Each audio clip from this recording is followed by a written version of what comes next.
Gen மதம் ஜப்பானுக்கு வருவதற்கு முன்பதாக ஒரு மடத்தில் உள்ள மாணவர்கள் எப்படி தியானம் செய்வது என்பதை படித்து வந்தார்கள்.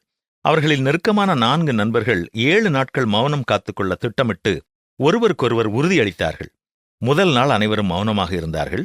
அவர்களின் தியானம் சமாதானமாக தொடங்கியது. ஆனால் இரவு வந்தபொழுது எண்ணெய் விளக்குகள் மங்க ஆரம்பித்தன. அப்பொழுது ஒரு மாணவர் வேலை செய்யும் ஒருவரை பார்த்து, இந்த விளக்குகளை சரி செய் என்று பேசிவிட்டான்.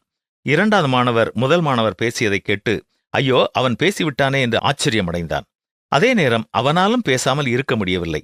நாம் 7 நாட்கள் ஒன்றும் பேசக்கூடாது என்று தீர்மானம் செய்தோம் அல்லவா என்று அவன் கூறினான். உடனே நீங்கள் இருவரும் முட்டாள்கள், ஏன் பேசினீர்கள் என்று 3வது மாணவன் கேட்டான். இதையெல்லாம் கவனித்துக் கொண்டிருந்த அடுத்த மாணவன், இங்கே எதுவும் பேசாதவர் நான் ஒருவன்தான் என்று பேசத் துவங்கினான். ஆம், நாவை அடக்க ஒரு மனிதனாலும் கூடாது. அது அடங்காத பொல்லாங்குள்ளதாயிருக்கிறது என்று வேதமும் நம்மை எச்சரிக்கிறது.